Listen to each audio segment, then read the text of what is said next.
پاک په شوق سره ووایي اللهم صل على سيدنا ومولانا محمد وعلى آل سيدنا ومولانا محمد صلاة دائمة مقبولة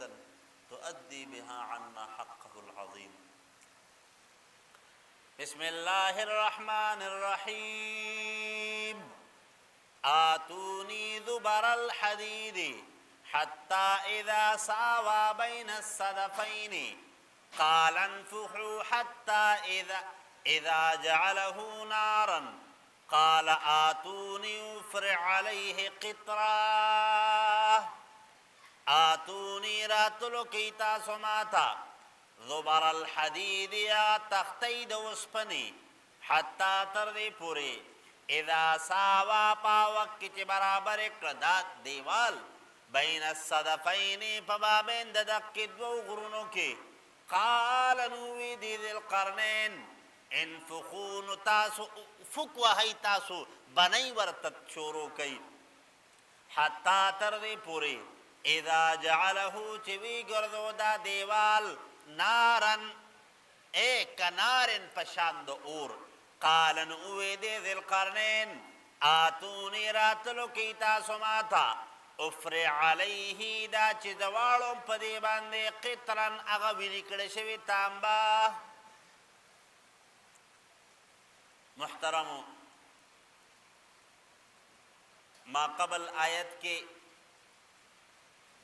د ذی القرنین د طرفنا چې کم جواب دغ کې قوم ته ملاو شو چې پتا سو باندې به ټیکس نه لګوم بلکې زما د حکومت او د سلطنت چې کم دولت ته هغه به زه لګوم د هغې نه بعد چې څومره د افرادي قوت ضرورت وي نو هغه به تاسو استعمالوئ. د افرادي قوت هغه ضرورت په تاسو برابروي او مال به زه لګوم. نو چې کله دقه کیفیت اختیار شو نو مخکې د دیوال هغه هیئت او کیفیت بیانیږي چې دا دیوال څنګه تیار شو د دیوال د تیارېدو هغه کیفیت څنګه و نو د هغې هغه بنیادي کیفیت چې کوم دی هغه دلته کې بیانیږي چې دا ذوالقرنین راولګېدو دغه قوم ته وی د اوسپنې تختې راړئ اگر چې بعضې علماو لیکلي دي وی دا د اوسپنې خښتې وي یا د اوسپنې بلاکونه و. ذوالقرنین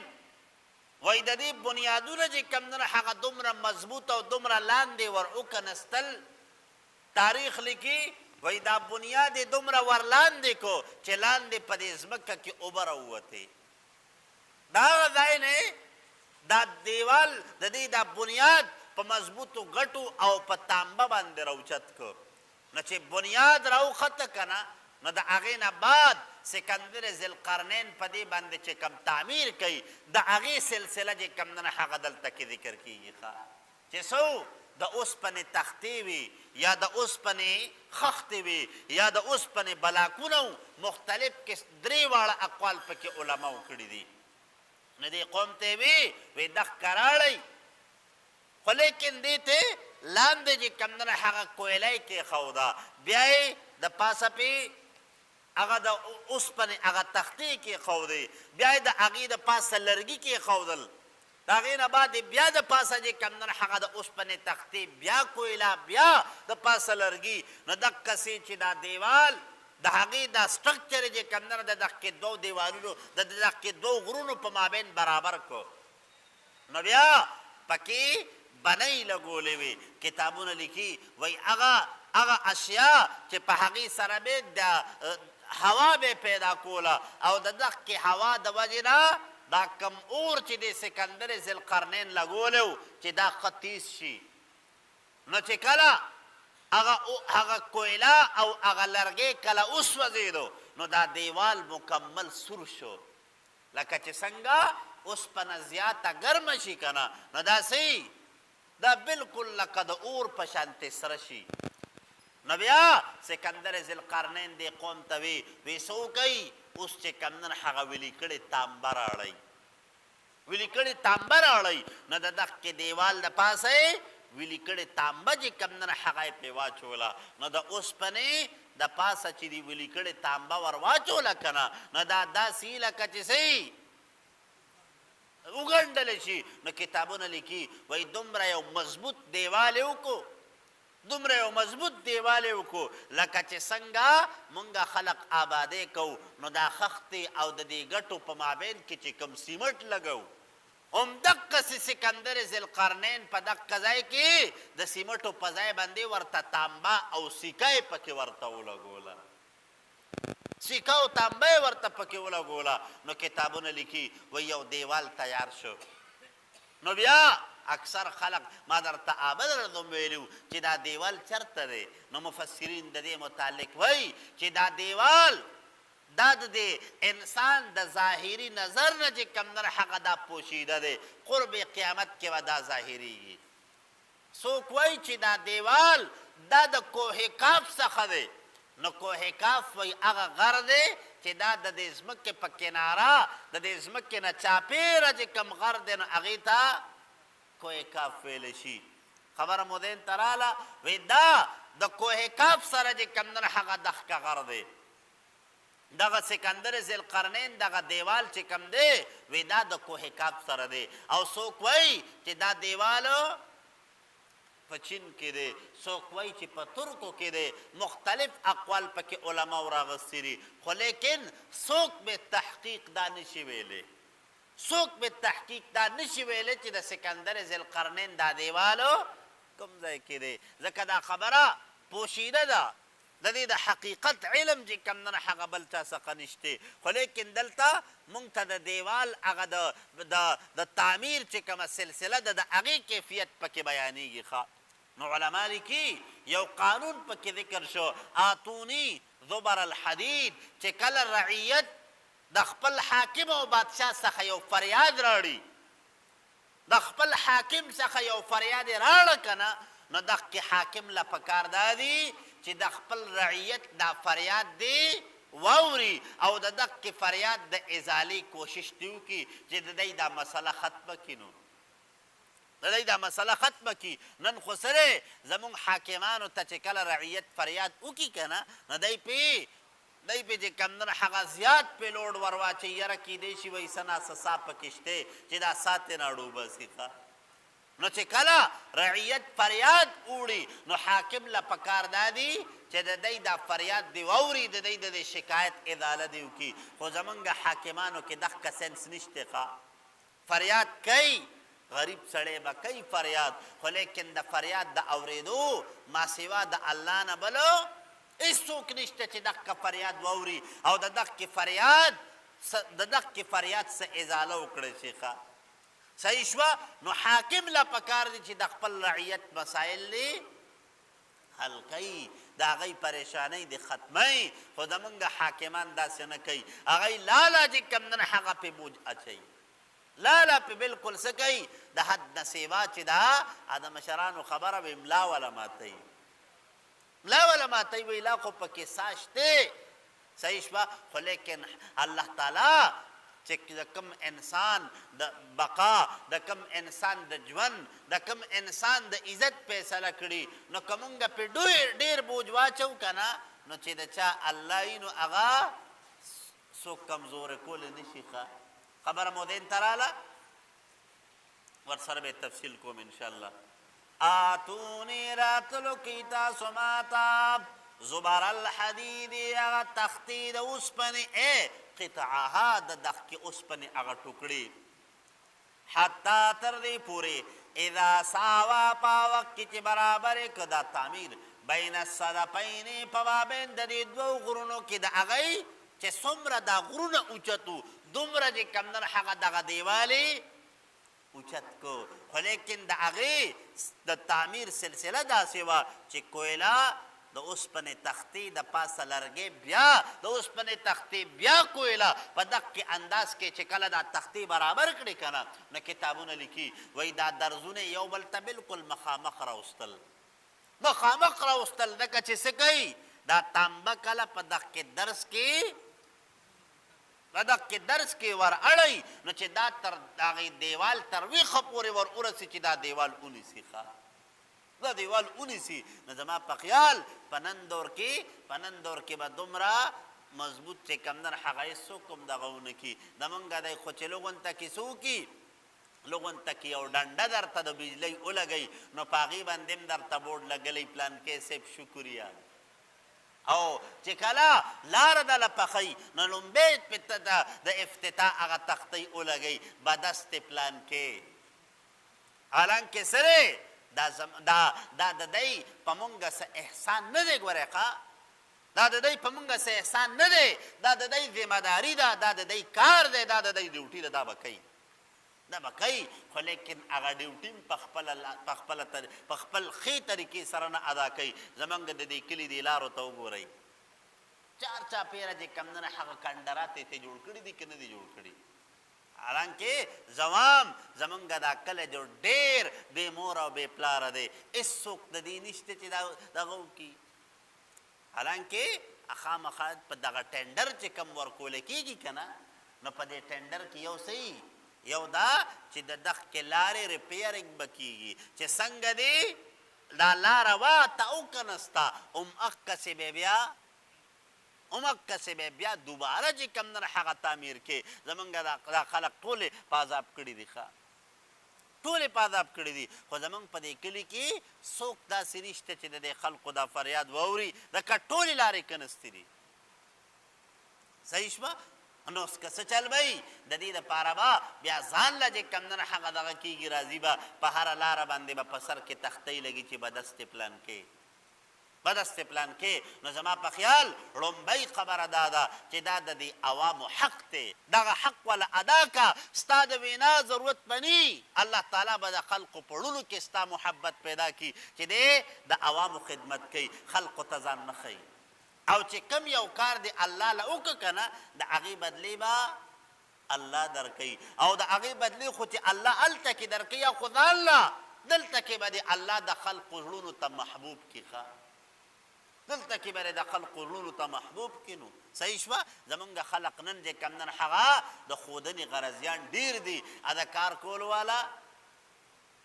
کولو والا چې کم نن هغه پکې دقسې حال دی. نو بهرحال عرض مې دا کو چې څه چل دی، په کار دا ده چې د حاکم ډیوټي او ذمهداري دا ده چې دی به د قوم خدمت کوي. رسول الله مبارک ارشاد فرمای سید القوم فی السفر خادمهم، د قوم چې کم مشر دی که نه، نو دی د قوم سره دی خادم دی، دی به د قوم خدمت کوي، دی به د قوم خدمت کوي. نن چې کم نن هغه را لګي زمونږ ستاسو په مرۍ باندې ګوتې کېدي، هغه خپل هغه دغه په مونږ او په تاسو باندې ورزبادي. څه چلي زمونږ ستاسو د وجې نه یو سړی دومره حد درجې ته ورسي او بیا یې زمونږ نه پټوي. زمونږ ستاسو نه بیا اکثر وایي څه چل دی، وایي د پبلک نه مونږ ته تکلیف را رسي، د پبلک هغه چې کم رش دی وایي هغې نه مونږ الرجي کیو. حالانکې د دغې پبلک د وجې نه تا ته چې کم نه هغه دا دومره پاور میلاو شوی دی. خو بیا پولیس ورسره ګرځي، یو عام سړی ورته خواته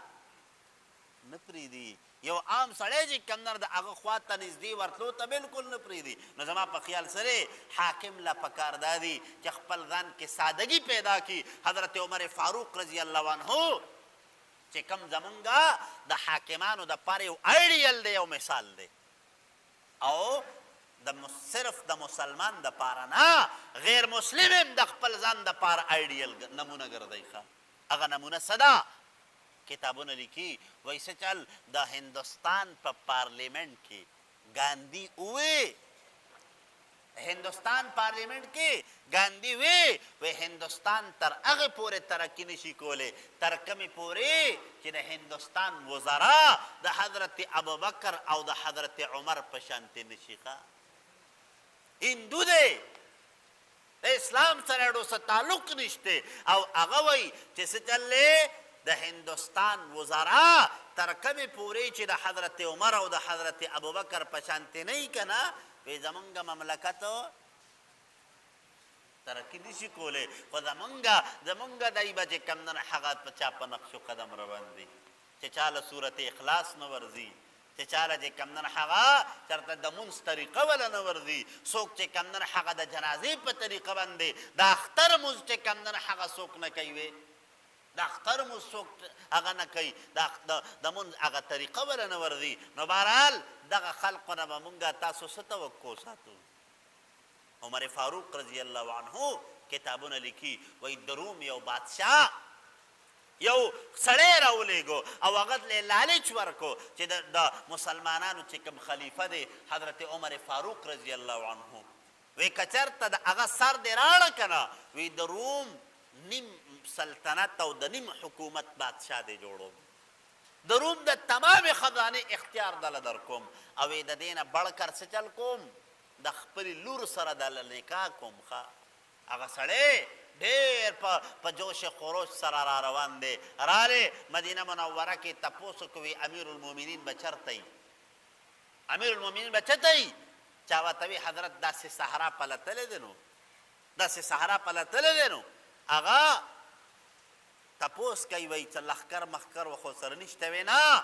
دی خوشحاله شو چې د یاره کار راته آسان شو را روان دی رالی چې کله صحرا ته راورسېده که نه امیر المؤمنین د 22 لاک مربع میل خلیفه چې کوم دی هغه یو ګټې سر ته پرته ده او د یو ونې د سوري لاندې تشریف فرما دی آرام کوي ښه د 22 لاک مربع میل خلیفه ګټې سر ته پرته ده تکیه نشته پروتوکول نشته پولیس نشته فوج نشته لاره بندول پکې نشته بس چل کوي بس ګټه سر ته پرته ده او آرام کوي نو هغه چې کوم دی هغه رالی ویې کتل وی دا خو ماته ډېره اسانه شوه خو ماته ډېره اسانه شوه څه چل کوي د حضرت عمر فاروق رضی الله عنه خواته چې داسې وکتل که نه نو ورته وایي عمر حقیقت دی چې د عدل او د انصاف حکومت دی کړی دی حقیقت دی چې د عدل او د انصاف حکومت دی کړی دی ځکه خو دلته داسې بې خوف او بې خطر په دې صحرا کې په ګټه سر لګولی دی اودی نو بیا توره یې د تیک کې نه راویسته او نږدې وه چې په دې اراده باندې ورنږدې کېده چې د حضرت عمر هغه شهید کړي چې وی کتل که نه نو د لرې نه چې کوم دی هغه یو زمری په غړمباري را روان دی په غړمباري را روان دی ده چې وکتل هغه زمري دې سترګو ته وکتل نو ډېر د غوسه ورته معلوم شو زر چې کوم دی هغه د دښکې ونې ته پورته وختو چې د دې زمري نه به بچ شم نو هغه زمری چې رالی د حضرت عمر فاروق نه چاپېره تاو شو او د حضرت عمر فاروق د خپو تلې چې کوم دی هغه څټلې شروع کړل د حضرت عمر فاروق د خپو تلې څټل شروع کړل وی بیا چې پورته وکتل وی دا کافر وای د هغې زمري د دې سترګو دومره یره وی په ما باندې راله چې د دښکې ونې نه ښکته راوغورځېدم حضرت عمر چې د اواز واورېده که نه نو رابیدار شو وی ما ته وی چې ځوانه څه کې وی زه داسې زیړم داسې ریږدندې را باندې لګېدلی عمر فاروق راته وی چې ځوانه ولې سله راغلی او تا خو دا تورم په لاس کې نیسلی ده څه دي وی ما ورته وی چې حضرت دقسې کارو راغلی وم ستاسو د قتل په اراده باندې خو چې مې وکتل یو زمری را روانو وی ونې ته وختم وی هغه زمري چې ما ته وکتل زه کښته را پرېوتم عمر فاروق ورته وی کوم دی زمری وی صاحب دلته کې خو اوس وی دلته ولاړ اوس وی نشته نو عمر فاروق رضی الله عنه هغه دې سړي ته چې وکتل دی رېږدي چې اوس په عمر را سره څه کوي عمر فاروق ورته وی سره خیال دی وی حضرت کلمه راته وایه ایمان راړل غواړم کلمه راته وایه ایمان راړل غواړم همدقسې زموږ حاکمانو لا خپل ځان جوړول پکار دي چې څنګه د حضرت عمر کردار دی څنګه د حضرت ابوبکر کردار دی چې زموږ په حاکمانو کې دقه کردار رالی که نه نو بیا د دنیا یو طاقت هم مونږ نشي کمزوری کولی د دنیا یو طاقت هم مونږ نشي کمزوری کولی خو په شرط دی د حضرت ابوبکر او د حضرت عمر کردار پکار دی دا ولې دا کار نه کوي دا ولې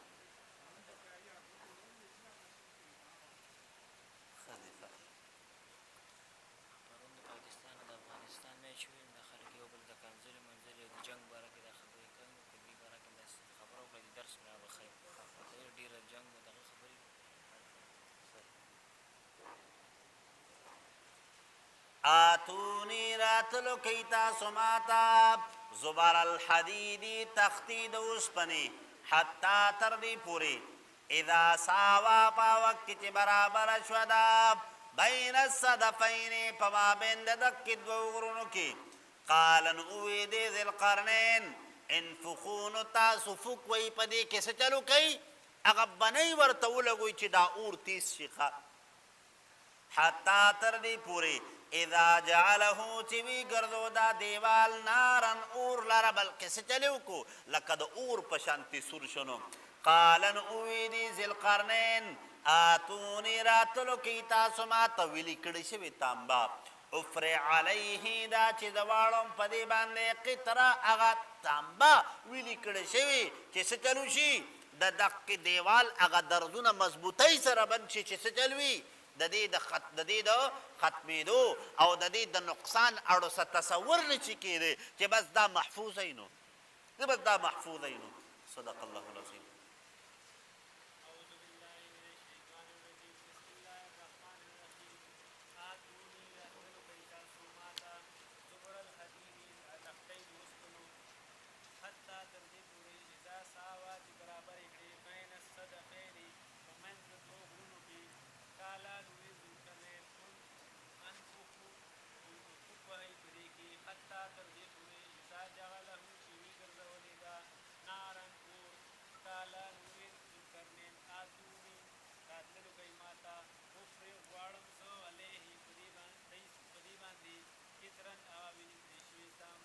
الحمد لله رب العالمين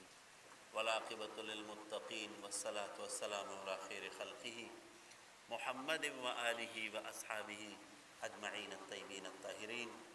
مولا کریم دا من چې په کوم مجلس کې ناست یو الله زموږ د ټولو دا ناسته په خپل دربار عالیه کې قبوله منظوره کا الله موږ ټولو ته د قرآن عظیم الشان صحیح فهم او پوهه را نصیب کا الله تعالی زموږ د ټولو سینې د قرآن په انواراتو باندې منورې کا الله د شریرانو د شر نه د حاسدانو د حسد نه د ظالمانو د ظلم نه د جادوګرو د جادوانو د کوډګرو د کوډونو د نظربازو د نظرونو نه الله د موږ د ټولو حفاظت وکړه الله د مخلوق د شر نه د مخلوق د ور در نه الله د موږ د ټولو حفاظت وکړه الله موږ ټولو سره خپل امداد او خپل نصرت شامل حال کا الله د تاڼو تاثیرونو هسپتالونو اکسیډنټونو نه الله موږ ټول وساته د خرابو بیمارو د لا علاج امراضو نه الله موږ ټول محفوظ وساته